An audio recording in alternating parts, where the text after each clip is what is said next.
If you lived a life where you were going to do something nice for somebody just based on what they were going to do nice for you in return right then, that wouldn't be a cool world.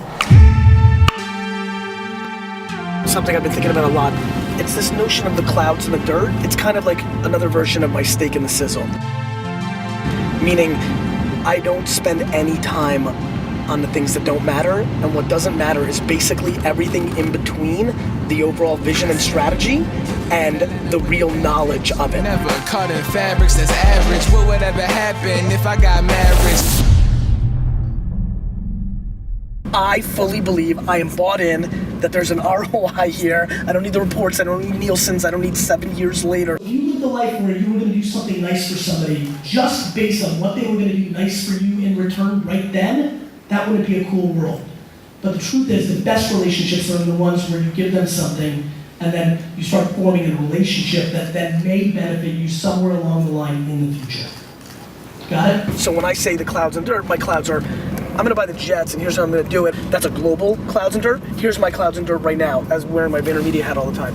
Like, I believe that the attention of the consumer is on social networks from a better value proposition than it is on other places. I like seeing something, using it, and then making the reason a lot of people are like, man, your predictions are right. I'm like, because they already happened, right? What I'm good at is seeing something happen, use it fast, and then talk about it because I believe, right? I didn't predict that Vine was gonna do well. I saw that Vine was doing well. I spent a lot of time learning it, and then I talked about it. Do I think that billboard's dead? No, I don't. But I also think that as I look at all these people, they're looking at their phone, right? And so I don't think it's worth as much. How can a billboard be worth the same price today that it was 5 years ago in a world where every person here, when they leave this conference, when they go in their car, if they're a passenger, is looking at their phone the entire time until they get to wherever they're getting, and they're not seeing that billboard. And as a matter of fact, not only the passenger, my friends, the drivers, it's scary out there. I actually have reverted back to driving with two hands because I'm so scared of you jerk-offs. Because every time I look to see how many people are looking at billboards, what I'm really realizing is, forget about billboards, nobody's looking at the fucking road. So my philosophy is social media marketing works once you know how to do it, and that's the clouds. See, I don't think I'm really that talented in most things. The only talent that I think really over-indexes for me when it comes to business is truly understanding that innovation has never cared about anybody. Entrepreneurs and CEOs and individuals make the mistake of being either romantic or naive to what's actually happening around them.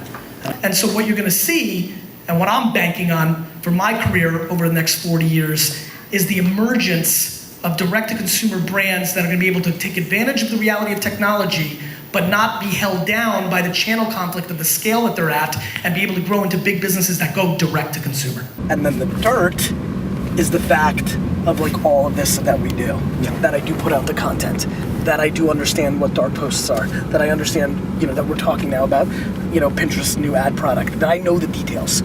The holy grail of creating the strategy of the long tail algorithm search queries to target to the amplification of the creative we create, done best, is testing a lot of things for the first 30, 60, 90, and we're trying to figure out what those days really are. It's so early right now. The real, true DR product in the world right now is Facebook dark posts in social. I believe that engagement on Twitter makes sense. I also then do it.